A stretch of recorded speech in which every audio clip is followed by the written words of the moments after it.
Get off my porch before I shoot. Rowan Blackthorn's rifle shook in his frostbitten hands.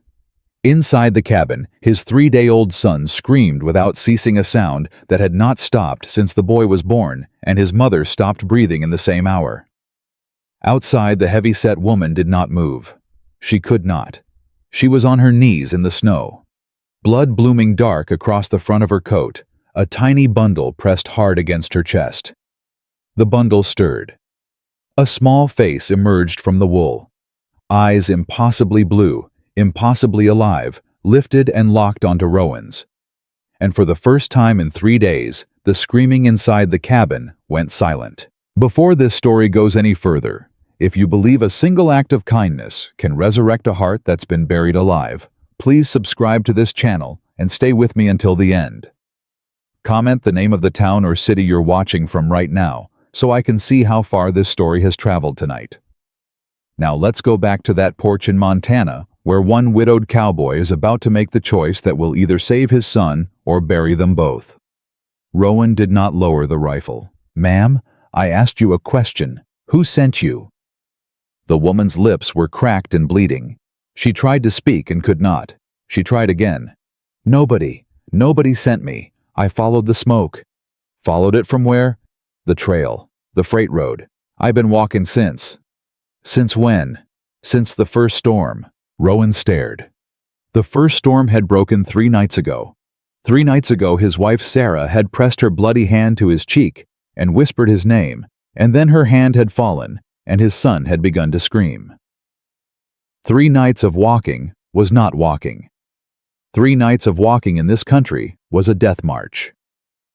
"You're lying." "I ain't lying, mister." "Nobody walks 3 nights in a Montana blizzard." "Then I reckon I'm nobody." The bundle in her arms made a sound. Not a cry. A small breath, almost a laugh, the kind of sound a baby makes when it does not yet know it is dying. Rowan's eyes flicked down to the bundle, and the bundle's eyes flicked up to him, and something in his chest, something that had been frozen solid for 72 hours, cracked along a hairline he had not known was there. "Who's the child?" "My daughter." "Where's her father?" The woman did not answer. "Where's her father?" "Behind me." "How far behind?" "Not far enough." Rowan looked past her shoulder into the white-gray nothing of the storm. He saw nothing. That did not mean nothing was there. "Stand up." "I can't."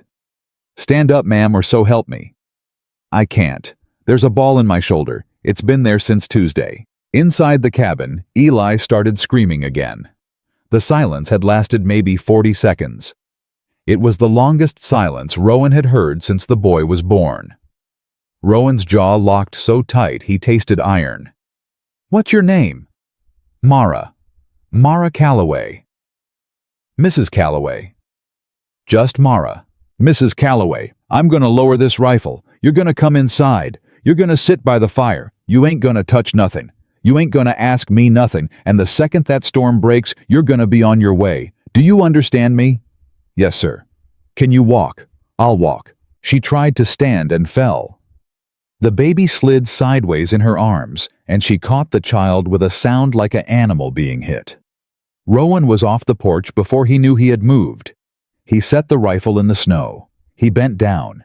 He took the baby first because the baby was lighter, and because the baby was the thing that was looking at him, and he tucked the bundle inside his own coat against his own chest, and the baby quit moving and went still and warm there, as if it had always belonged. "Ma'am, put your good arm over my shoulder." "I'll get blood on you." "There's already blood on me." He lifted her. She was heavy, and he was strong, and 3 days without sleep had hollowed him out.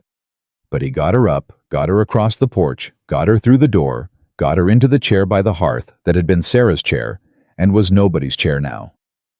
The baby stayed inside his coat. Eli in the cradle on the table was screaming so red his face had gone purple. "Mister, your boy." "I know." "He's hungry." "I know that too." "How long?" 3 days. 3 days. His mother passed. "Lord have mercy." "The cow's milk turned. The town's 40 miles. I rode out twice. I couldn't get past the second creek. I came back both times because I wasn't going to let him die alone." She was already pulling at the buttons of her coat with her one good hand. The buttons were frozen, and her hand was shaking, and she could not get the second one open. "Help me with the buttons." "Ma'am?" "Help me with the buttons, mister. Your boy ain't got time for your manners." He helped her with the buttons. He did not look at her face. He did not look at anything. He opened the buttons, and she opened her shirt, and she said, "Bring him here." And Rowan brought Eli to her, and laid him in the crook of her good arm. And Eli, who had screamed for 3 days and 3 nights without stopping, latched on and went silent. The silence was so loud, Rowan had to grip the back of the chair to stay on his feet. He stood there with his hands on the chair and his head down and his eyes closed. And he did not cry, because blackthorn men do not cry, but his shoulders shook the way a man's shoulders shake when something is being torn out of him from the inside. "Mister." "Yeah." "Get my baby out of your coat." "Yeah." "She's been quiet a long time. I need to see her." He brought the bundle out. He laid the bundle in Mara's lap beside Eli, and Mara looked down at her daughter, and her daughter, blue-eyed, ash-haired, looked back up at her, and made the small breath laugh sound again. And Mara's whole body sagged, and a sound came out of her that was not a word. "What's her name?" "Pearl." "Pearl. After my mother." "How old?" 11 weeks. 11 weeks, and you walked her through that?" "I walked her through worse." Rowan did not ask what worse meant. He turned away. He went to the stove. He put the kettle on. He came back with a knife. "Mrs. Calloway." "Mara. Mara, that ball in your shoulder. It's been in there 4 days. 4 days. It's gone septic. I can smell it on me. I'll get it out." "You a doctor?" "I was a field surgeon at Cold Harbor." Was. "Then you'll do." He brought the kettle. He brought whiskey. He brought the cleanest cloth in the house, which was one of Sarah's nightgowns, and he did not let himself think about that. Mara held both babies, one at each breast now, because Pearl had woken hungry too, and Mara had milk enough for 2, and milk to spare, and Rowan cut the shoulder of her dress away with the knife, and saw the wound, and stopped breathing. "Mister? It's bad. I know. It's real bad. Just get it out. It's gonna hurt you." "Mister, my husband held my head under bathwater for 10 minutes the night I had this baby. He set the cradle on fire while she was in it. He said next time he'd hold her under instead of me. I crawled out a window with a bullet in me and a baby in my coat, and I walked 60 miles in a blizzard to get to a man whose smoke I saw from a ridge. You ain't gonna hurt me.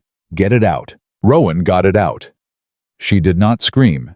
She bit down on a piece of leather, and she held both babies tight, and she did not scream. When the ball came free, Rowan held it up in the firelight. A piece of soft lead blackened, and he set it on the hearth with the same care a man uses when he handles something holy. He cleaned the wound. He packed it. He stitched it with his wife's sewing thread, because his own was packed away in a barn he had not opened in 3 days. When he was done, he sat back on his heels and put his hands flat on the floorboards and breathed. "Mr. Rowan." "Rowan." "Yeah." "I'm gonna sleep now. If I don't wake up, the baby goes to the Wexlers in Iron Ridge. They're Methodists. They're decent. There's a letter in my coat pocket. Don't read it unless I'm dead. You're gonna wake up. If I don't, you're gonna wake up Mara. Promise me about the letter."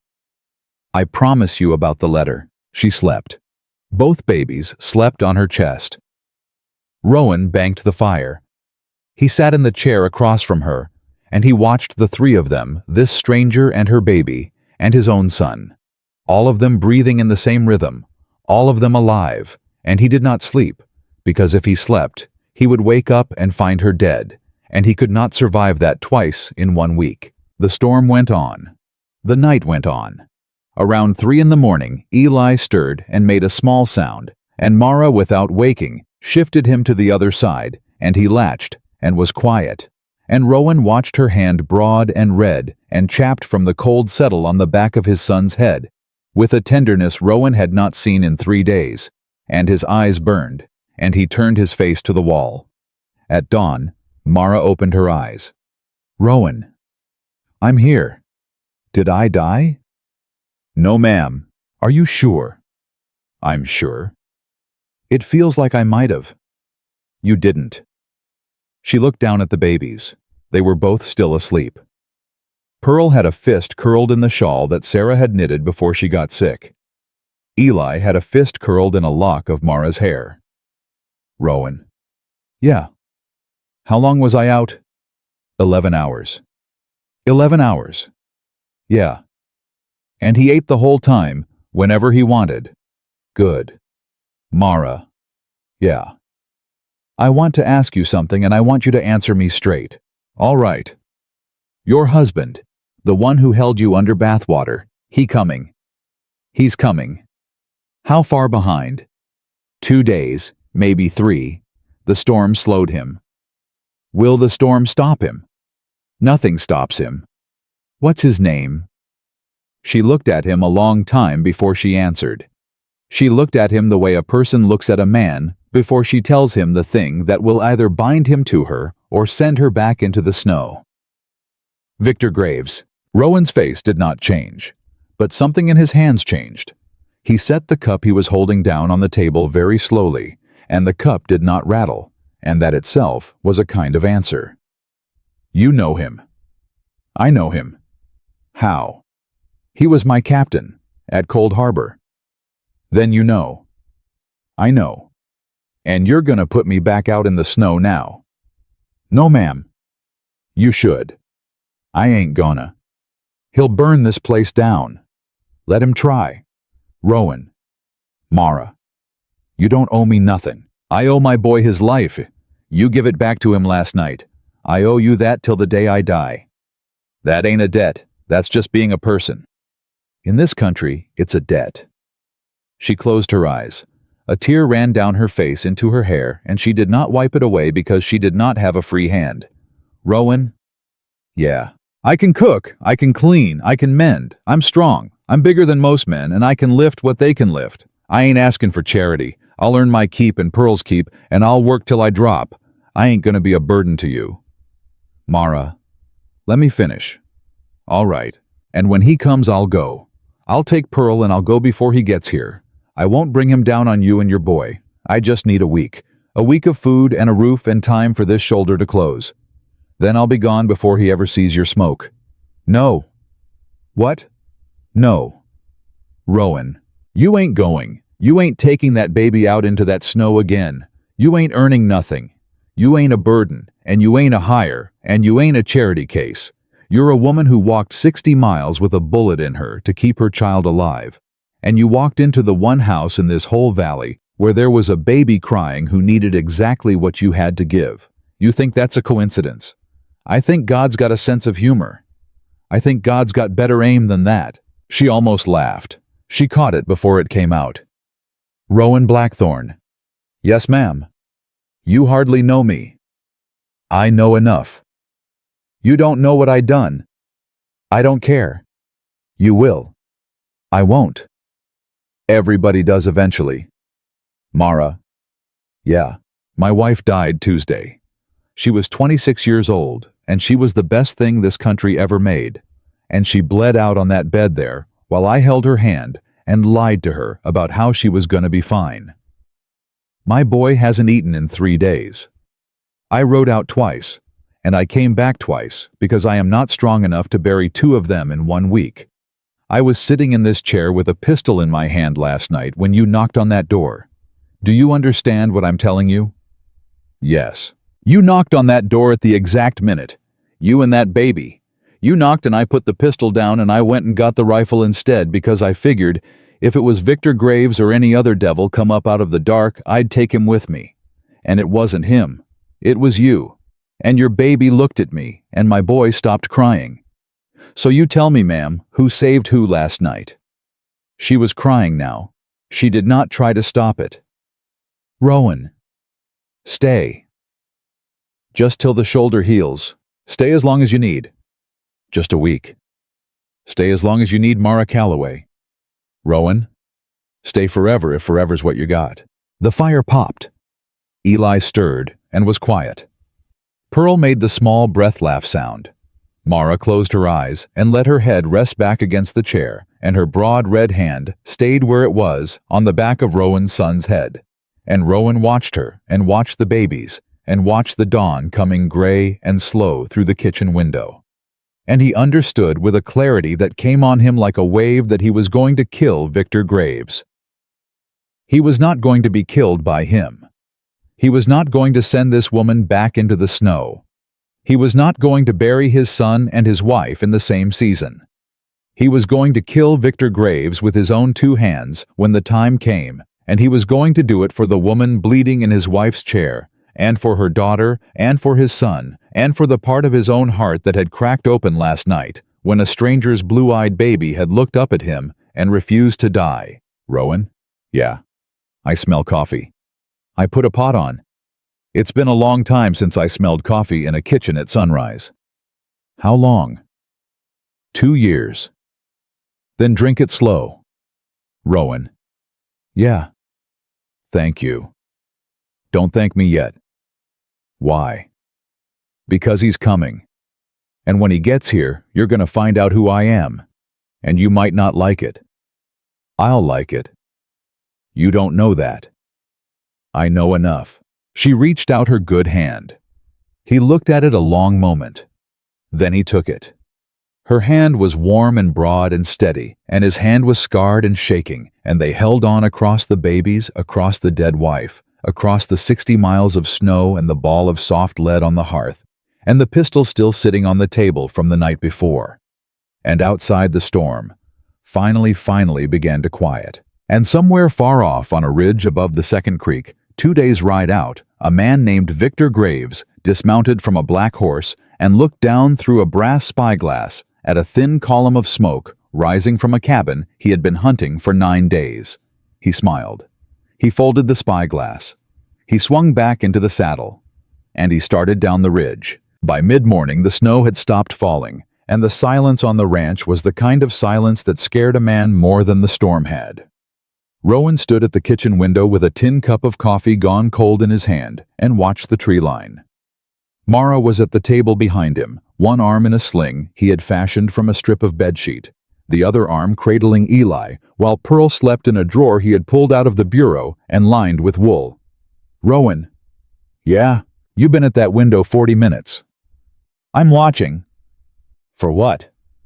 For anything that ain't a tree. He ain't gonna come riding up the front road, Rowan. That ain't how he works. How's he work? He sends a man first. What kind of man? The kind that smiles. Rowan turned from the window. He set the cup down. He looked at her a long time, and she met his look without flinching, and he saw something in her face that had not been there last night. She had slept. She had eaten. The fever was down.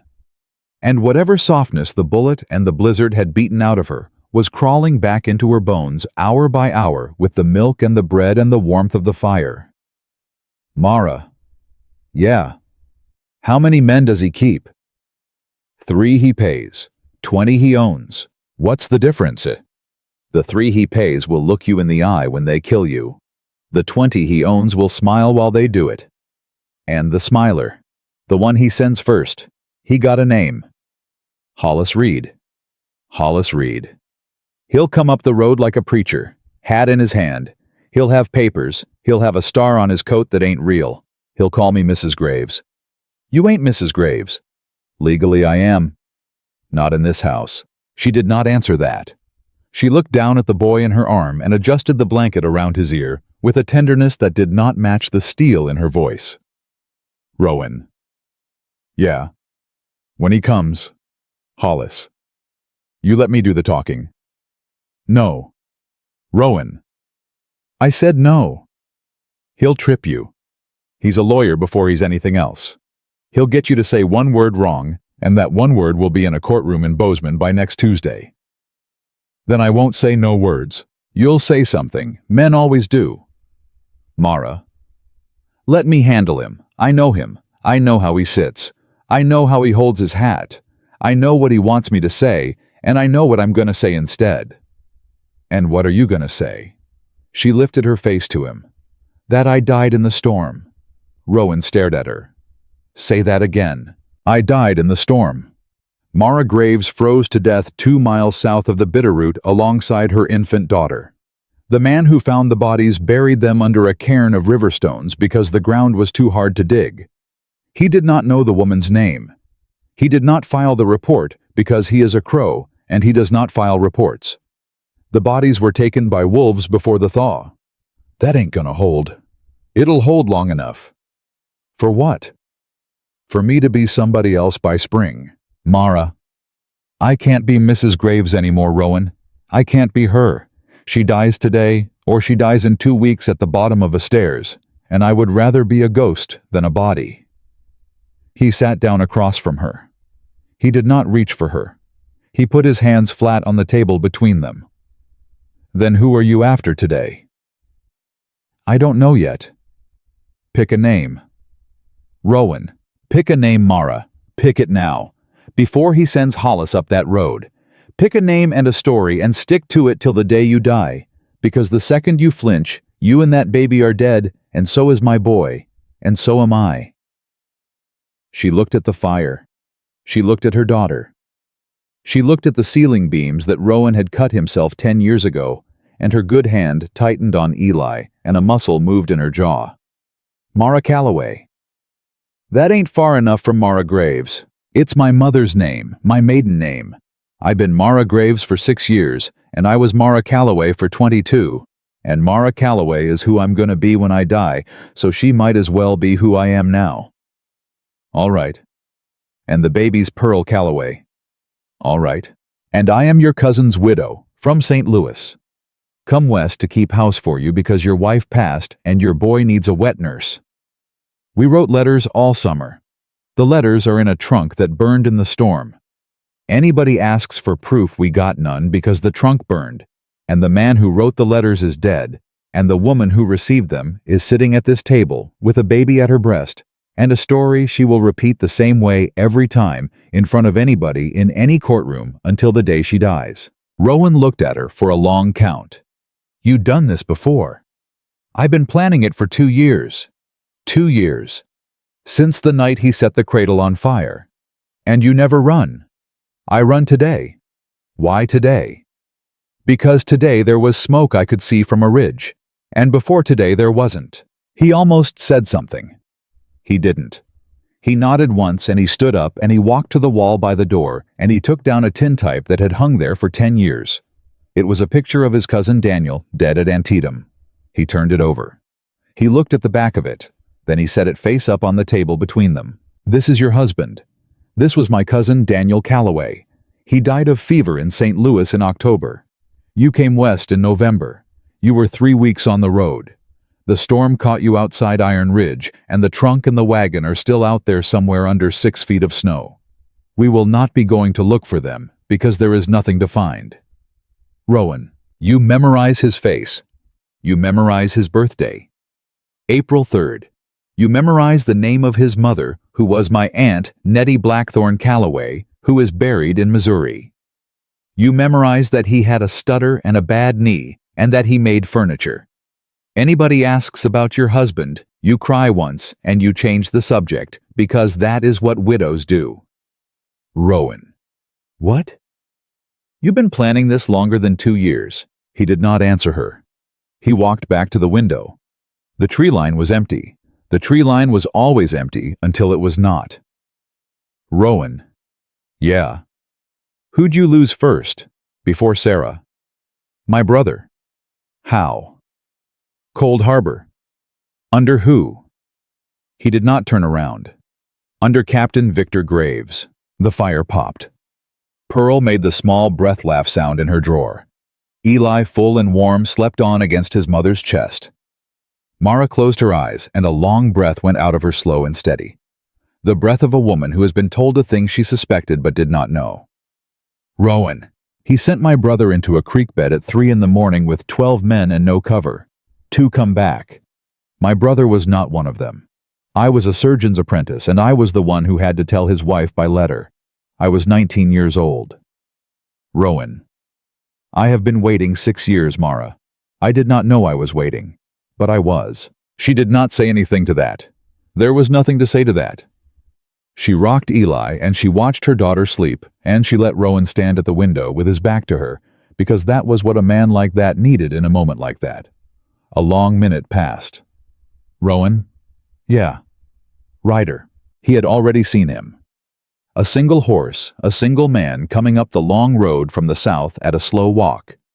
Had in his hand, just like she had said, a scrap of something that might have been a star pinned to his coat. A leather satchel across his back. Hollis. Hollis. How long? 8 minutes to the gate. 2 more to the porch. Rowan? Yeah. Take the babies into the back room. Both of them. Shut the door. Do not come out. Do not make a sound. Whatever you hear, do not come out. Mara? Do not come out. Mara, I ain't leaving you alone with him. You are leaving me alone with him, because I am the only one in this house who can lie to him and live. You go in there with those babies, and you put your hand over my daughter's mouth if she cries, because Hollis Reed has known the sound of Pearl's cry since the night she was born, and he will recognize it through 3 doors. Mara. Rowan Blackthorne, do as I say. He did. He did not want to. He picked up Eli first and then Pearl in her drawer, and he carried them both into the back bedroom that had been Sarah's sick room and was empty now, and he set the drawer on the bed, and he sat on the floor with Eli on his chest and his back against the door, and he listened. He had his pistol on his hip. He had his knife in his boot. He did not draw either of them. He listened. The horse came up. The horse stopped. Boots on the porch. 2 soft knocks.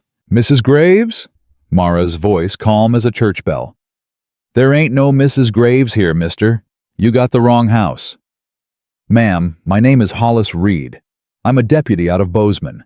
I'm looking for Mara Graves and her infant daughter, Pearl.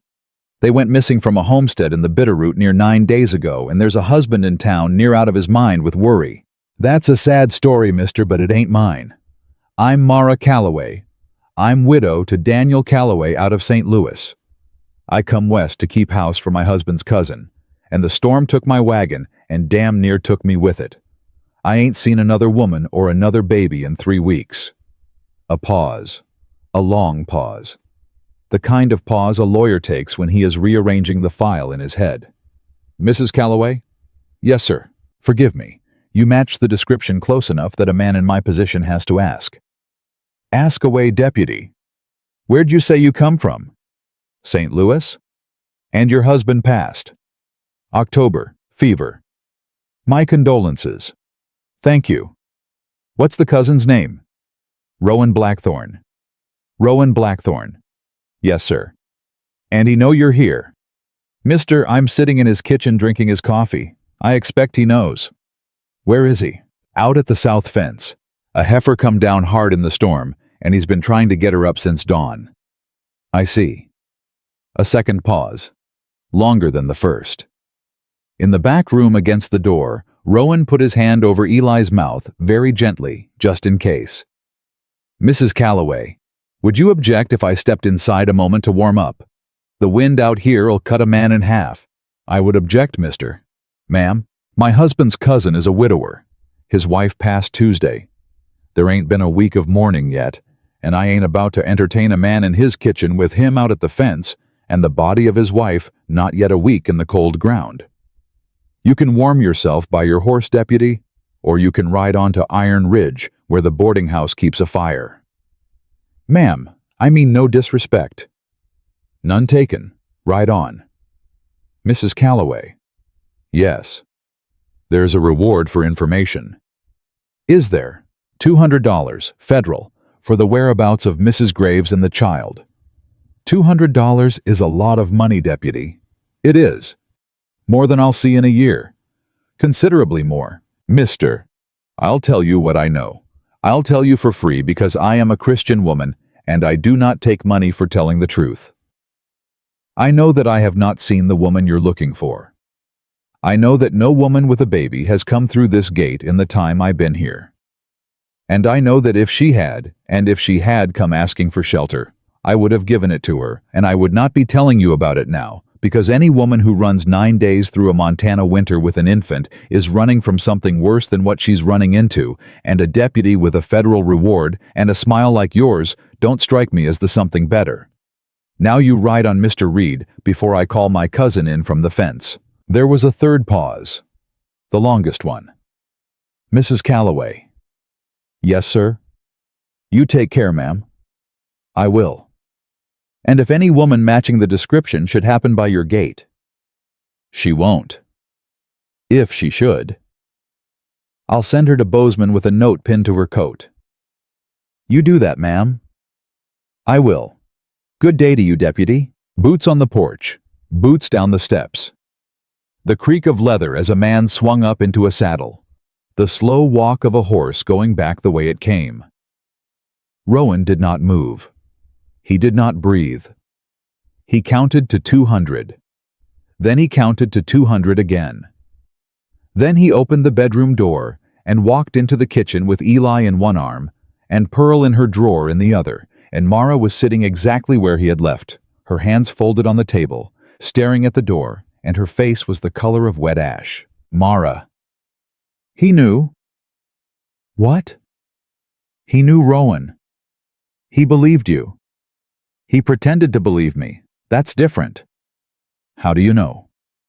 Because Hollis Reed don't ride away from a $200 reward. He rides away from a $200 reward when the $1,000 reward is 2 days behind him on a black horse, and he wants to be the one to point at the cabin when the $1,000 reward gets here. Mara. He's coming, Rowan. How long? 2 days, maybe 1. Rowan set Eli in her lap. He set the drawer with Pearl on the table. He went to the wall. He took down the rifle. He took down the Colt that had been his father's. He took down the second Colt that had been his brother's. He laid all 3 on the table next to a baby in a drawer, and a woman with a bullet hole in her shoulder, and a son 3 days old, who had fed at her breast through the worst night of 2 lives. Rowan. Yeah. You ever killed a man? Yes. How many? I don't count. That mean a lot or a few? It means I don't count Mara. She looked at the guns on the table. She looked at her daughter. She looked at the man across from her, who was loading the rifle with hands that did not shake, and a muscle moved in her jaw, and her broad red hand reached out and closed around the handle of the smaller Colt, the one that had been his brother's, and she pulled it across the table and laid it in her lap beside the boy. Rowan. Yeah, I ain't never killed a man either. That's so. I've been thinking about it for 2 years. Mara. I've been thinking about it every night for 2 years, Rowan. Then we'll do it together. All right? All right. She lifted the Colt with her good hand. She checked the cylinder the way a woman checks who has been taught by somebody who loved her. She set it back down on her lap, and she put her hand back on Eli's head, and she looked at Rowan across the table and across the babies and across the 6 years of dead men and burned cradles and creek bed graves between them. Rowan Blackthorne. Yes, ma'am? When he comes up that road? Yeah. He don't go back down it. No, ma'am. You hear me? I hear you. Say it. He don't go back down that road, Mara Calloway. Not on a horse, not on a wagon, not on his own 2 feet. He don't go back down it. The fire popped. Pearl made the small breath laugh sound. Eli slept. And somewhere out beyond the second creek, 2 days' ride, a man named Hollis Reed kicked a black horse into a canter and rode hard for a meeting at a place called Cutbank Pass, where another man in a black coat was waiting on a black horse of his own, with a brass spyglass folded in his pocket, and a smile he had been saving for 9 days. By dusk, Rowan had boards up on every window but the kitchen one. The kitchen window he left clear because Mara said she wanted to see Victor's face when he came up the steps. Rowan did not argue. He drove the nails in with hands that knew the work, and he set a shotgun in each hall corner, one under the cradle, one beside the front door, one inside the wood box, and one across the rafters above the kitchen table where a woman with a baby could reach it without standing up. Rowan. Yeah. You ever fortify a house before? Twice. In the war? In the war. And after. He did not answer that. He drove another nail. Mara was at the table with her good arm, working at the second colt, the one she had pulled across to herself that morning. She had taken it apart and laid the pieces out on a clean cloth, and she was wiping each piece down with oil, slow and careful, with the patience of a woman who had been taught by a brother or a father a long time ago and had not forgotten. "Where'd you learn that?" "My daddy." "Your daddy?" "He was a gunsmith, out of Lexington." "Is that so?" "6 years he taught me. Then he sold me to Victor for a debt and a piece of bottom land, and he died of cholera the next spring before the bottom land come up." Rowan's hand stopped on the nail. "Mara." "Drive the nail, Rowan." "Mara." "Drive the nail." He drove it. She wiped the cylinder. Eli slept against her shoulder. Pearl made the small breath laugh sound from her drawer, then went still again. "How old were you?" 16. 16. He needed the land. I needed to not be a burden. Victor needed a wife who knew her way around a colt on account of the men he kept owing money to. It was a fair trade by the standards of Lexington in the year of our Lord 1871. It wasn't fair. It was the trade I got. Mara, what? It wasn't fair. She didn't answer. She set the cylinder back into the frame of the colt, and she snapped the pin home, and she spun the cylinder once with her thumb, and the click of it was the only sound in the kitchen. Then a different sound. Both of them heard it at the same time. Not a horse. Slower. Heavier. A long dragging step, and then a pause, and then a sound that might have been a cough, or might have been a sob. Rowan was at the window before Mara could speak. "Mule. A mule. One rider, slumped over the neck. Man or woman? Can't tell, hats down. Rowan, don't open that door." "I ain't opening nothing." The mule came on step and pause and step, and 20 yards from the porch, the rider slid sideways out of the saddle and hit the snow without a sound and did not move. "Rowan." "I see it." "Don't go out there." "Mara?" "It's a trick." "Maybe. It's a trick. He sends a body. You go to the body. The body has a pistol. The body shoots you in the belly and rides off." "Maybe." "Rowan Blackthorne, you stay in this house." "Mara, that body's a woman." She came to the window. He held Eli back so she could see. She looked, and her hand found the edge of the sill, and she gripped it so hard her knuckles went white. "Oh no." "You know her." "Oh no, no, no." "Mara." "Bring her in." "Mara, you said don't open the door." "Bring her in, Rowan. Bring her in right now." He went. He did not run, because running was how a man got shot by the body in the snow. He walked with the rifle up, scanning the tree line at every step, and when he reached her, he saw what Mara had seen from the window. The woman was young as a girl, and she was pregnant. Big with child, 8 months at least, and her face was the gray of a person who had been 3 days without water and a day without warmth, and her lips were blue. "Ma'am?" She did not answer. "Ma'am, can you hear me?" A flutter of eyelashes. "Mara." The single word broken in half by a breath. He carried her. She was lighter than she should have been, and the baby inside her made a hard knot against his arm as he lifted her, and he carried her up the steps and through the door, and Mara had cleared the table and laid down quilts, and Rowan set her down, and Mara was on her in a second, peeling off the wet coat, peeling off the wet shawl, calling her by a name. "Tess, Tess, baby, look at me. Tess Honeycutt, you look at me." The girl's eyes opened. She saw Mara. She started to cry, the soundless crying of a person too dehydrated to make tears. "Mara, I'm here." "Mara, he killed Annie." "What?" "He killed Annie, 2 nights ago. He found her in the root cellar, and he killed her, Mara. He beat her till she didn't move. And then he made me watch. And then he said I was next. And he locked me in the smokehouse. And the boy let me out, the Mexican boy, he let me out. And he gave me his mule, and he said to ride." "Tess. Annie's dead, Mara." "Tess, look at me.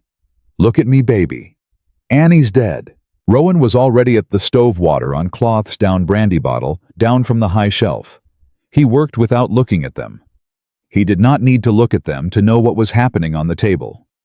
A woman he did not know had ridden a mule up out of the dark with the news of a murder, and a name Mara had not spoken yet, and the news had taken something out of Mara that the bullet had not. Rowan. Yeah. Annie was my sister. Mara. Annie was my little sister Rowan. She was 19. She was the one I left behind because I couldn't carry her and Pearl both, and she said, "Go." She said, "You go." She said, "I'll be right behind you." And he killed her. Mara. He killed her. He came across the room. He put his hand on the back of her neck. She did not lean into it, and she did not pull away. She held her sister's name in her mouth, and she did not let it out again. The girl on the table, Tess, was looking up at him. "Mr. Ma'am." "Mr. Are you Rowan?" "I am." "Mara wrote about you." His head came up. "What?" "In the letters she hid in the chimney brick. She wrote about a man named Rowan Blackthorn, whose smoke she could see from the North Ridge, and whose wife had passed in the fall, and whose cousin she had once met in St. Louis. She wrote it down so that if she died, somebody would know where she had tried to go." He looked at Mara. Mara was not looking at him. "Mara, drive the nail, Rowan." "There ain't no more nails?" "Then sit down." He sat down. "You knew about me." "I knew of you." "How?" "Daniel. Daniel's been dead 12 years. Daniel wrote his mother, who wrote my mother, who wrote me, who hid the letter in a Bible in a house I was a prisoner in. He wrote that his cousin Rowan had gone west and was decent, and had a quarter section in the Bitterroot, and had married a girl named Sarah. That's all. That was all I knew. A name, a creek, a wife. When the cradle burned, I started watching the North Ridge for smoke. I've been watching for 2 years. I saw your smoke for the first time in October. And I saw it again in November. And again last week. And 4 nights ago, I saw a column of black smoke that went up 2 hours and then went out, and I knew somebody had built a pyre, and I knew who must have died, because there is only one house on that ridge. Sarah. I am sorry, Rowan. You came because she died. I came because if she died, you were the only man in the territory who would open his door to a fat woman with a baby and not ask her name twice. And because I had a day, and because Annie pushed me out the door with her hands flat on my back, and she said, "Mara, you go," and I went. The fire popped. Tess on the table was shaking now, the long, deep shake of a body that had been cold too long and was finally letting itself feel it. Mara turned to her without taking her hand off Eli. Tess, baby, where's the pain?" "Low, real low." "How low?" "Mara, the baby's coming." "How long?" "An hour, maybe 2. I've been bleeding since the second creak." Rowan. I heard her. "Rowan, I cannot deliver a baby with a bullet hole in my shoulder." "I know." "You said you was a field surgeon." "I was." "You ever delivered a baby?" "Twice." "How'd they go?" "One lived." Rowan. Mara, one lived. All right. He stood up. He rolled his sleeves. He went to the basin and washed his hands, the way they had taught him at Cold Harbor 3 times with lye up to the elbows, and he came back to the table and he looked at the girl named Tess Honeycutt, who had ridden a mule out of the dark with the news of a dead sister and a baby that would not wait, and he put his hand on her forehead, the way he had once put his hand on the foreheads of dying boys in a tent outside Petersburg. Tess. "Mister, you listen to me. You've been brave today already. You've been the bravest woman in this territory today. I need you to be brave for 1 more hour. Can you do that?" "I can." "Then we're going to get this baby born, and we're going to get you warm, and we're going to sit you down to a bowl of stew, and tomorrow you and Mara are going to sit on that porch and mourn your friend Annie together. But tonight you and me are going to do this work. You hear me?" "I hear you." "Mara." "Yeah. Get the babies into back room, both of them. Shut the door. Rowan? And bring me the rifle when you come back." She brought the rifle. She set it on a chair within his reach. She closed Eli and Pearl into the back room together in the drawer bed, and she came back to the kitchen and stood at the head of the table, and she put her good hand on Tess's forehead and her bandaged arm across her own chest, and she leaned down close. "Tess, baby, look at me. Don't look at him. Look at me. You squeeze my hand and you push when I tell you and you breathe when I tell you, and you do not think about Annie. You think about your baby. You hear me. You think about your baby." "Mara." "What?" "It's a girl." "How do you know?" "I know." "All right. Then you think about your girl and you push." She pushed. 40 minutes she pushed. 40 minutes of her hand crushing Mara's good hand. 40 minutes of Rowan saying steady and easy and there you go. 40 minutes of the fire going low and Mara feeding it one-handed and going back to the head of the table. 40 minutes of the kind of work that has been done in cabins and tents and wagons since the beginning of the country, and at the end of the 40 minutes, a small wet thing slid into Rowan's hands and made a sound. And it was a girl, and she was alive. He held her up. "Tess." "What?" "Tess Honeycutt, you have a daughter." She started to laugh, and then she started to cry, and then her eyes rolled back and she went limp on the table, and Rowan thrust the baby at Mara and was on Tess in a second, his palm under her jaw, his ear at her chest. "She's bleeding. Bad. Bad. Mara. Bad." "Rowan." "I know, Mara." "Rowan, do not let her die. I'm trying. Do not let her die in this kitchen. Do not let Victor have one more body in my name. Do not let this girl die." "Mara, I am trying." He worked. He worked the way they had taught him to work, and the way nobody had taught him to work, and the way a man works when he has just put a baby into the hands of a woman who has been carrying his own son's life since dawn. He packed, and he pressed, and he stitched, and the bleeding slowed, and the bleeding slowed more, and the bleeding stopped, and Tess drew a breath and another, and her eyes fluttered, and she did not die. She did not die. He sat down on the floor with his bloody hands on his knees and his head against the leg of the table, and he breathed in and out for a long time. Mara was at the head of the table, with the new baby on her chest, and Tess's hand in hers, and she was singing very low a song Rowan did not know. It was an old song. It was somebody's mother's song somewhere a long time ago. "Mara."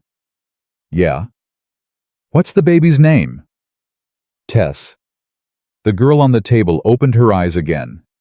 "What? Name your baby." Tess looked down at the small wet thing in Mara's arm. She looked at it a long time. "Annie." "Annie." "Annie Honeycutt." "All right, baby." "Mara." "Yeah." "He's coming." "I know." "He ain't 2 days out, Mara." "How far?" "He was 8 hours behind me when I left.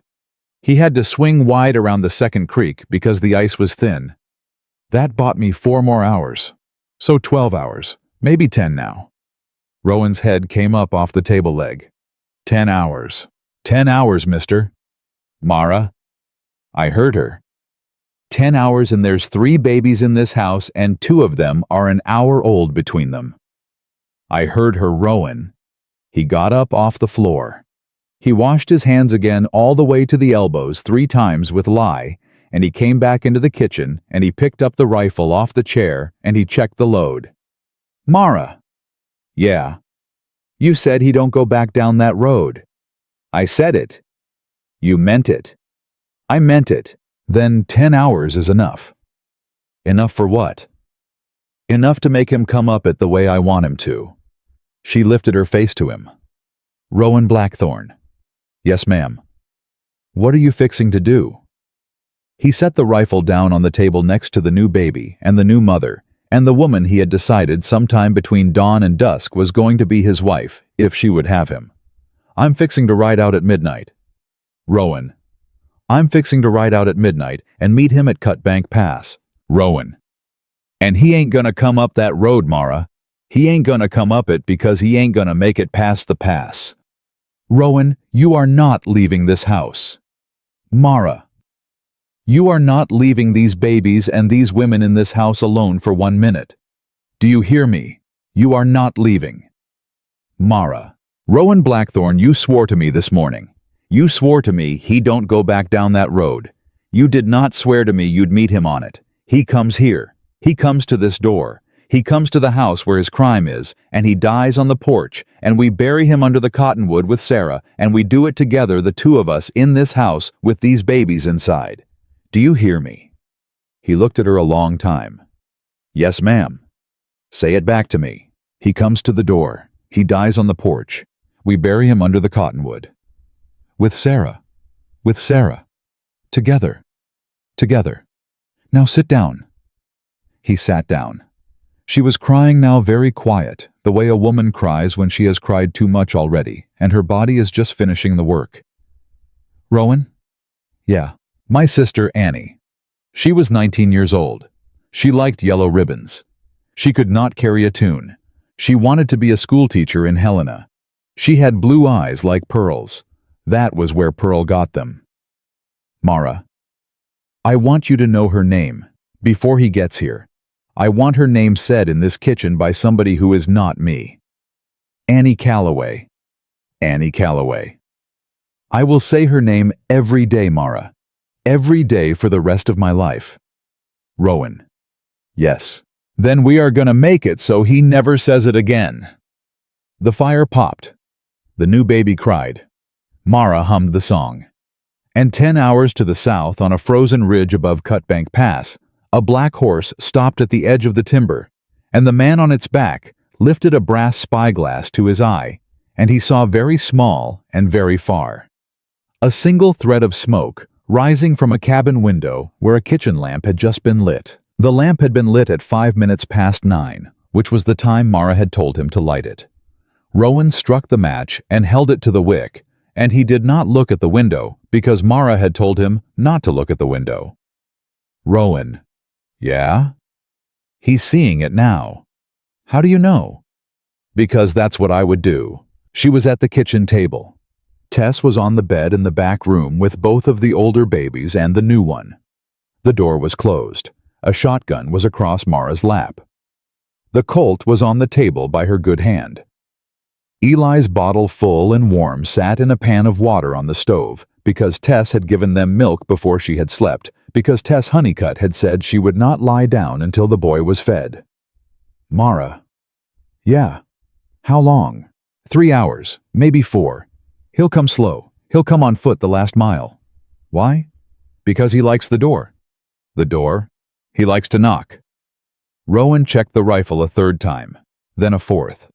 Then he set it down because he knew he was checking it because he was scared, and a man who was scared and checking a rifle was a man who was going to drop it when the time came. Mara. Yeah.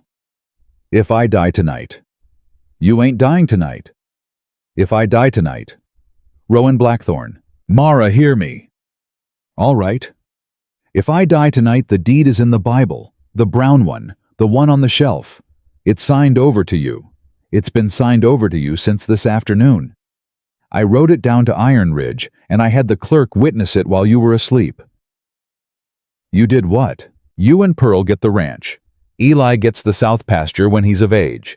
You get the rest. There's $600 in the tin under the floor by the stove. There's a letter to my brother's widow in Missouri. Send for her if you need help. Don't send for nobody else. The Wexlers are decent, but they talk. Rowan. You let me finish. You went to town. I went to town. You left this house. For 2 hours. Tess was here. Tess had the rifle. Tess can shoot. Tess delivered a baby on my kitchen table 4 hours ago. Tess was awake, and Tess can shoot. I wasn't gonna die tonight without that paper signed, Mara. I wasn't gonna leave you on this ranch with the law deciding whose kitchen this is. I am not gonna do that to you. She did not say anything. Her hand on the Colt went tight, and then went loose, and she set the gun down on the table, and she put her good hand flat on the wood between them. Rowan? Yeah. You give me this ranch. I give it to you. On the day I told you my husband was coming to kill me. Yes, ma'am. You crazy son of a gun. Probably. Come here. He came around the table. He knelt down beside her chair so his face was level with hers. She put her good hand on the side of his face, and she held it there, and her hand was warm and broad and steady, and his face under her hand was the face of a man who had been alone for 3 days and was no longer alone. Rowan Blackthorne. Yes, ma'am. You don't die tonight. I'll do my best. You don't die tonight, you hear me. I hear you. Because there is a boy in that back room who took your name today, and there is a girl in there who is going to take it tomorrow, and there is a woman in this kitchen who would like to take it by spring, and you don't die tonight. He could not speak. He nodded. She kept her hand on his face. He turned his face into her palm and closed his eyes for 1 long second, and then he opened them because there was a sound on the porch. It was not boots. It was the soft, deliberate scrape of a glove on wood. Mara. I hear it? He's early. He ain't early. We were late. She lifted the shotgun off her lap. He took the rifle off the table. They moved to the positions they had decided on at sundown. Mara at the corner of the kitchen by the cradle hook, Rowan against the wall by the door hinge, and they did not breathe. The scrape came again. Then a voice. But it was not the voice Mara had been expecting. Mrs. Calloway. It was Hollis Reed. Mrs. Calloway, it's Deputy Reed. I need you to open the door. Mara mouthed 2 words at Rowan across the room. Don't answer. Mrs. Calloway, I know you're awake. I can see the lamp. I rode back because I have to tell you something, and I have to tell you fast. He's an hour behind me, maybe less. I came up the back road. Rowan looked at Mara. Mara looked at Rowan. Mara shook her head no, very slow. Mrs. Calloway. Mara. The use of her first name made her flinch. Mara, I have a sister too. She did not move. Mara. I had a sister named Eliza, and she married a man like Victor Graves in 1868, and she is buried outside Topeka. And I have spent 11 years working for men like him, so I could get close enough to one of them to put him in the ground. And tonight is the night I picked, and I picked Victor. And I am telling you so, because if you shoot me through that door right now, you will have shot the only friend coming up this road tonight. Rowan looked at Mara. Mara's face did not change. Mr. Reed. Mara. Step back from the door 3 paces. Lay your pistol on the boards. Step back 3 more paces. Sit down on the porch with your hands open on your knees. If you do all 3 of those things in that order, my cousin will open this door. If you do any one of them wrong, my cousin will fire through the door and he will not miss. A pause. All right. All? The boots took 3 steps back. Metal on wood. 3 more steps. The creak of a man sitting down. Then silence. Rowan opened the door 6 inches. He had the rifle through the gap. Hollis Reed was sitting where he had been told to sit, hands open on his knees, hat off. He did not look up. Mr. Reed. Mr. Blackthorne. You said an hour. Less now. He left the timber at the second creek 20 minutes ago. He's coming on foot. He has 2 men with him. 2. Bart Quinn, Cyrus Pell. Quinn and Pell. Yes, sir. Mara from inside made a small sound. Rowan did not turn his head. Mr. Reed. Yes, sir. Why are you really here? I told you why. Tell me again. Mr. Blackthorne. My sister was 18 years old when she swallowed lye in the kitchen of a man named Earl Buford, because Earl Buford had broken every bone in her left hand for burning a biscuit. I rode into Topeka the day after she died, and I shot Earl Buford in the public square, and I rode out the same hour, and there is a price on my head in Kansas to this day, and I have been working as a deputy under whatever name a sheriff would give me ever since, because the only way to find men like Earl Buford and men like Victor Graves is to ride beside them. I have been beside Victor Graves for 13 months. I have been waiting. I am done waiting. He killed Annie Calloway in front of me 4 nights ago, and I did not stop him, because if I had stopped him, then Mara would still be a hostage, and tonight is the night the door opens. Tonight is the night I open it. Rowan looked at him a long time. Mr. Reed. Yes, sir. You stand up. You walk inside. You hand my cousin the pistol on those boards butt first. You sit at the table. You do not move from that chair until I tell you to move. Do you understand me? I do. And Mr. Reed? Yes, sir. If one word of what you said is a lie, I will know it inside of 2 minutes, and I will put you in the snow under the cottonwood with the man you came up here to kill, and your bones will lie next to his till the spring thaw. Mr. Blackthorn, if one word is a lie, I will lay down beside him willing. He came in. Mara took his pistol with her good hand. He sat at the table. His hand stayed open and flat on the wood. Mr. Reed. Yes, ma'am. Annie. Mara. Tell me. Mara, listen to me. Tell me, Mr. Reed. Annie is alive. The room went still. Mara did not move. Mara did not breathe. Mara looked at him across the table the way a woman looks at a man who has just told her the one thing in the world she had stopped letting herself want to hear. Say it again. Annie Calloway is alive. Tess said she was dead. Tess saw what Victor wanted her to see. Annie was beat unconscious. Annie was carried out of that root cellar with a pulse Victor knew about, and Tess didn't. Annie has been tied in the bed of a wagon for 3 days behind us, and she is on that wagon right now, half a mile down the back road with a gag in her mouth and a chain on her ankle, and the boy guarding her is 15 years old, and he is the boy who let Tess out of the smokehouse, and his name is Mateo, and he is waiting for me to come back and tell him it is time. Mara's hand was at her own mouth. The shotgun was on the floor by her feet. She had not noticed it falling. Annie? Mara? Annie's alive. She's alive, Mara, but she will not be alive in 2 hours unless we move. Rowan? Rowan was already moving. Saddle the gray, saddle the bay. Mr. Reed, you ride point. Mara, you stay in this house with that shotgun, and you do not open this door for any man who is not me. Tess stays with the babies. We ride for the wagon. We come back with your sister. Do you understand me? Rowan. He's coming. He's coming up the front. We're going out the back. We will be back inside the hour with Annie alive in this kitchen and Victor Graves still walking up the road thinking the lamp in the window is the woman he came to kill. And when he gets to that porch, that lamp is gonna be Annie Calloway holding a Colt. And the last face Victor Graves sees in this life is gonna be the face of a sister he thought he buried. Mara was crying. She was not making a sound. Tears were running down her face into the collar of her dress, and her broad red hand was over her mouth and her shoulders were shaking and she was nodding. Rowan. Yes.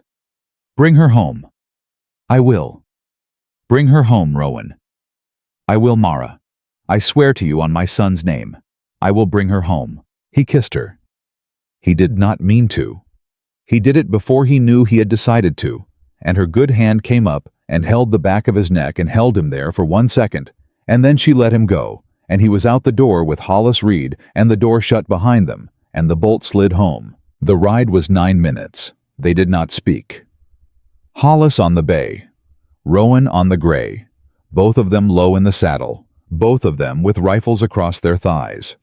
The back road was a track a horse barely knew, and the horses knew it because they were Rowan's, and Rowan had ridden it in the dark 100 nights checking fence.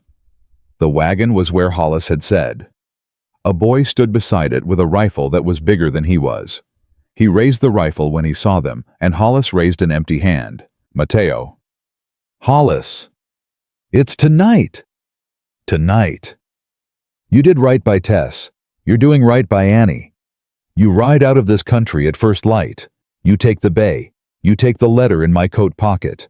You take it to the woman in Helena whose name is on the letter. She will hide you. Do you understand me? C. In English, son. Yes, sir. The girl in the wagon bed was on her side under a tarp. Her eyes were open. Her wrists and her ankles were bound, and her mouth was gagged. When Rowan pulled the tarp back, she made a sound through the gag that was not a word. Annie? She tried to speak. She could not. Annie Calloway. My name is Rowan Blackthorn. I am the man your sister has been walking toward for 2 years. I am going to take this gag out of your mouth, and I am going to cut these ropes, and I am going to lift you onto my horse, and I am going to ride you home to Mara. Do you understand me? She nodded. He cut the gag. she breathed. She was older than her sister had said, or grief had aged her. Her face was bruised on the left side from temple to jaw. Her left arm was bound to her chest in a sling that Mateo had made out of a flour sack. "Mr. Blackthorne?" "Yes, ma'am." "My sister. She's at the house. She's got a boy 3 days old at her breast, and her own daughter in a drawer, and a girl named Tess with a brand new baby, and she is waiting on you, Annie. She is waiting on you with a shotgun across her lap, and a lamp in the window, and we are gonna ride." "Mr. Blackthorne?" "Ma'am." "He told me she was dead. He told her you were dead." She made a sound that was a laugh and a sob at the same time. "Then we are both ghosts." "Yes, ma'am." "Mr. Blackthorne?" "Yes." Ride hard. He rode hard. He had her on the gray in front of him, her bound wrists in his hand, his arm around her ribs, and Hollis was 20 yards ahead on the bay, and Mateo was already gone south on a mule, and the cold was coming up out of the snow into their boots, and they made the back gate of the ranch in 7 minutes flat. The kitchen door opened before they were off the horses. Mara was in the doorway with the shotgun, and Tess was behind her with the Colt, and the lamp behind them, threw their shadows long out into the snow, and Rowan lifted Annie down off the gray and carried her up the steps. "Mara! Annie! Mara, I am so sorry." Annie Calloway. "Mara, I am so sorry, Mara, I am so sorry." You hush, you hush. You come here." Mara dropped the shotgun. Mara did not care about the shotgun. Mara had her one good arm around her sister's shoulders and her face in her sister's hair, and she was making the sound a woman makes who has been carrying a coffin for 4 days and has just been told the coffin was empty. "Mara." Annie. "Mara the baby. Pearl. Where's Pearl?" "She's in the back room. She's safe. She's been safe." "And Eli, the boy. Tess said there was a boy." "He's with Pearl. They are sleeping side by side, Annie." Mara. "Hush, baby." Mara, he's coming. "I know." "He's 20 minutes out." "I know, baby." Mara. "What?" "Give me the gun." The fire popped. The babies in the back room slept on. Hollis Reed unsaddled the horses without a word, and turned them into the barn, and came back to the porch, and took up his position behind the wood pile, with a rifle laid flat across the top log. Tess sat down at the kitchen table, with the Colt in front of her, and her own newborn at her breast. Rowan stood by the door with the second rifle and the shotgun across his back. And Annie Calloway, 19 years old, bruised from temple to jaw, with one arm in a flour sack sling, and the other arm steady as a stone, sat in the chair by the kitchen window, with the Colt that had belonged to Rowan's brother in her good hand, and the lamp lit on the table beside her. The 4 of them did not speak. They listened. 12 minutes passed, then 14.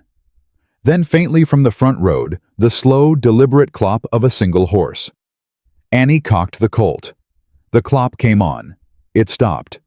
Boots in the snow. 1 man. 2 more behind him at a distance. A voice from the dark. "Mara."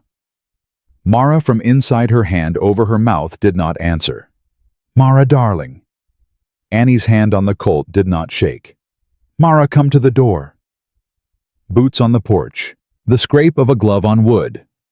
The first knock. The first knock came soft. The second came harder. The third came with the heel of a hand, and the door shook in its frame, and a voice that Mara had been hearing in her dreams for 6 years spoke through the boards, as if it were already inside the room. "Mara, darling, open the door." Annie sat in the chair by the window with the Colt steady on her knee. She did not look at her sister. She did not look at Rowan. She looked at the door, and her bruised face was the face of a woman who had decided. "Mara." Mara did not answer. "Mara, I have come a long way for you. I have come through a storm. I have come with a deputy and 2 good men. Open the door, darling, and let your husband warm himself." Rowan beside the hinge with the rifle up mouthed 3 words to Mara. "Wait for him." "Mara." The doorknob turned. It did not give. The bolt held. "Darling, I am going to count to 3, and then I am going to ask Mr. Quinn to put his shoulder to this door, and Mr. Quinn weighs 230 pounds, and the door will not survive it. 1. Mara's hand on the shotgun was steady. 2. Annie cocked the Colt a second time. The click of it carried through the door. There was a pause on the porch. Mara? Yes, Victor. Who is in there with you, darling? My cousin's wife. And the baby. Mara, I can hear 3 women breathing through this door. I can count breath, darling. You taught me that. You remember the night you taught me that? I remember? Then who is in there with you? Open the door, Victor, and find out. It was not Mara's voice that said it. It was Annie's. And the voice came out of Annie steady and low, and it came out of a mouth that Victor Graves had watched go slack and bloody under his own fists 4 nights ago, and the silence that followed it was the silence of a man hearing a ghost speak his name. Annie. Open the door, Victor. Annie, you are dead. Open the door. Annie Calloway, you are dead. I watched you die. I held a glass to your mouth and there was no breath. Then I am a dead woman with a Colt, Victor. Open the door. The boards of the porch creaked. He had taken a step back. Quinn? A second pair of boots came up onto the porch. Quinn, the door. Rowan's eyes met Mara's across the room.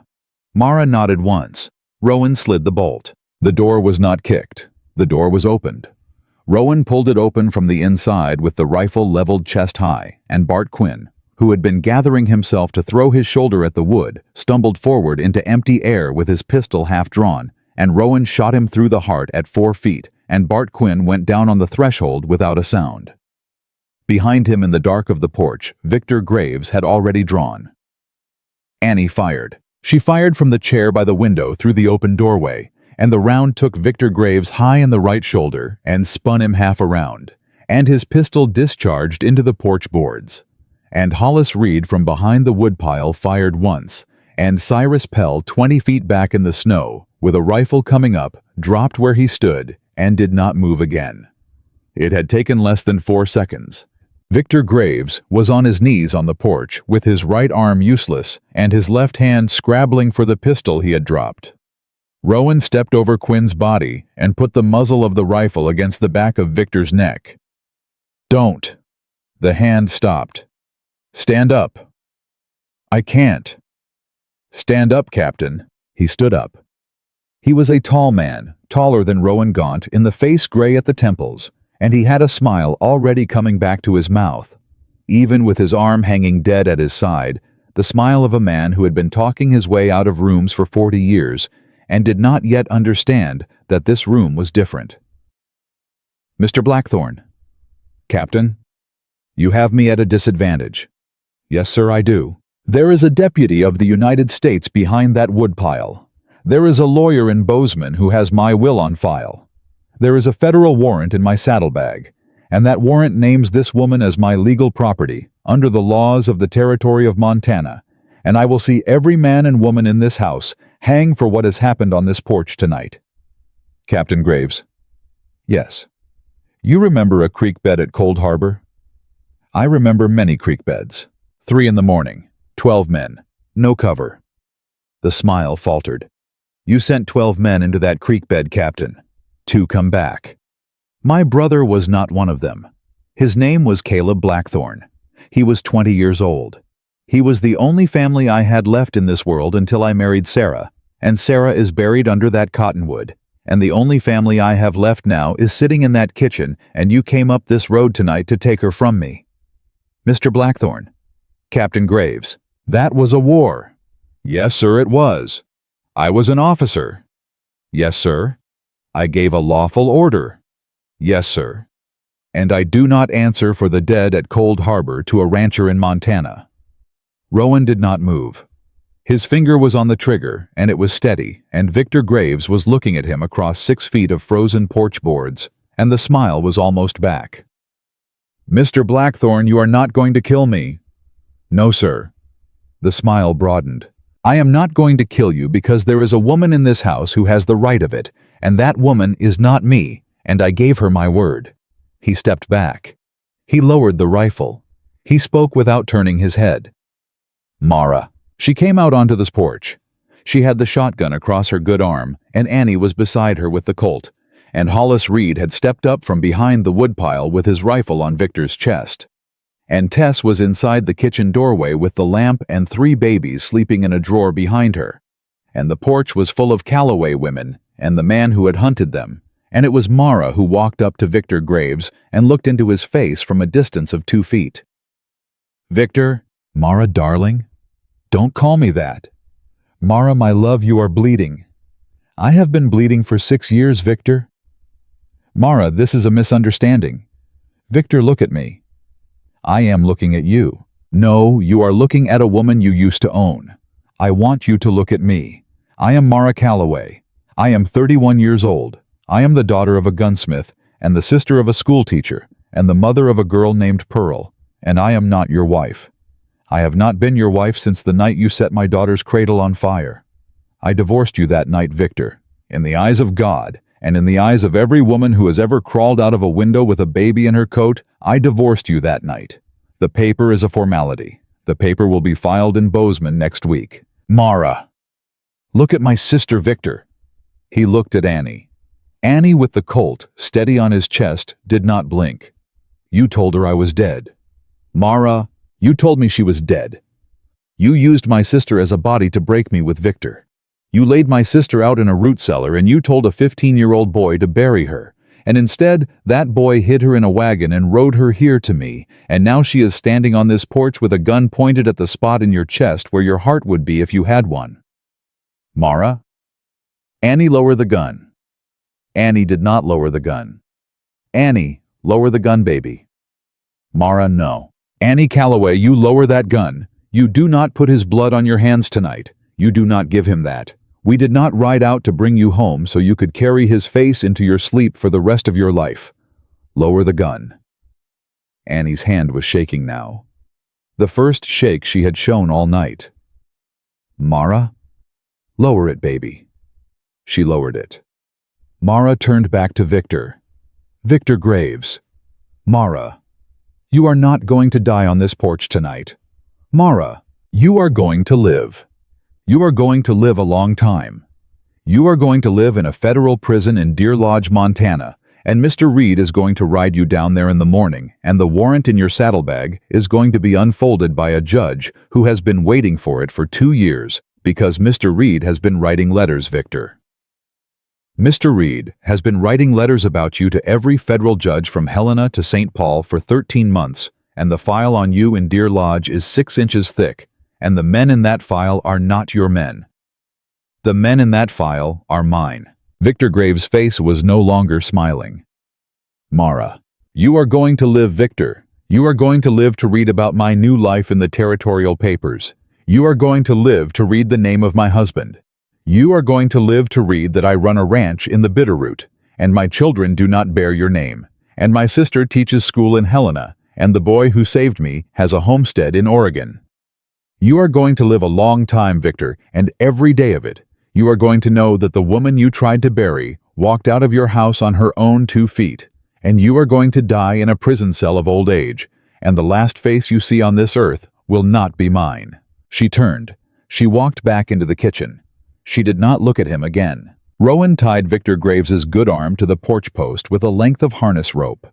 Hollis Reed bandaged the shoulder because Hollis Reed was in the end a deputy of the United States, and a deputy of the United States does not let his prisoner bleed to death on a porch in Montana. They dragged Bart Quinn and Cyrus Pell into the barn and laid them under tarps and shut the door. They did not bury anybody that night.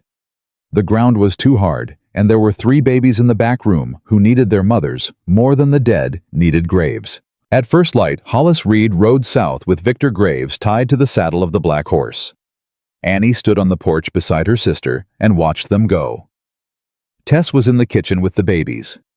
Rowan was at the barn saddling the gray to ride to Iron Ridge for the doctor and the sheriff and the priest in that order, because the doctor needed to look at 3 women, and the sheriff needed to write down 3 statements, and the priest needed to say words over Sarah Blackthorn's grave under the cottonwood, because Mara had said that the words had not been said proper yet, and Mara had said that they would say them today, all of them together, before any other thing was done. The doctor came. He looked at Mara's shoulder.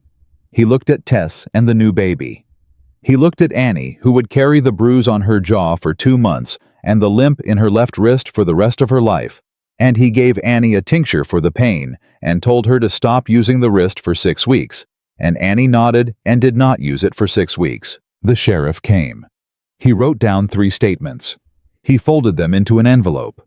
He tipped his hat to Mara and called her Mrs. Calloway. And he rode out without asking a question that did not need asking, because the sheriff of Iron Ridge had buried his own sister at the hands of his own brother-in-law in 1866. And he knew what kind of paper he was carrying and what kind of woman he was carrying it for. The priest came. He stood at the cottonwood with his book. Rowan stood at the head of the grave with his hat in his hand. Mara stood beside him with Pearl in her good arm and her hand on Eli's small back where Tess held him. Annie stood on the other side of Rowan with her bandaged wrist against her chest. Tess stood beside Mara with her own newborn against her shoulder. The priest read the words. Rowan said amen at the end of the words, and so did Mara.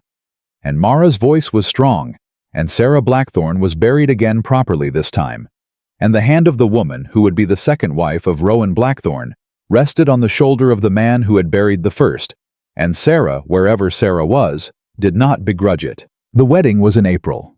Annie stood up with Mara and Tess stood up with Mara, and the priest from Iron Ridge stood under the same cottonwood and said different words this time, and Eli Blackthorne, 4 months old and fat as a creek otter, slept through the whole ceremony in the arms of a 15-year-old boy named Mateo, who had ridden up from Oregon for the occasion, and who would ride back the next week with letters for his mother sewn into the lining of his coat.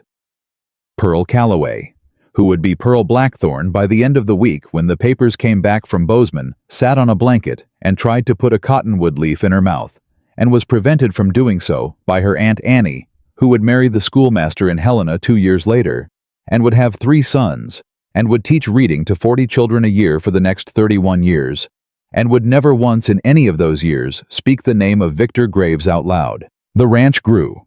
Rowan added the south pasture, then the east. Mara ran the kitchen, and the books, and the 2 hired hands, and the milk cow, and the chicken house.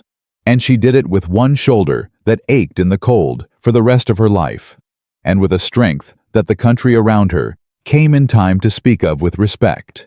The women of Iron Ridge, who had crossed the street the first time they saw a heavy-set stranger on the porch of the Blackthorne place, came in time to cross the street the other way, and to ask after her sister, and to bring their daughters to her kitchen for the pies she made on Saturdays.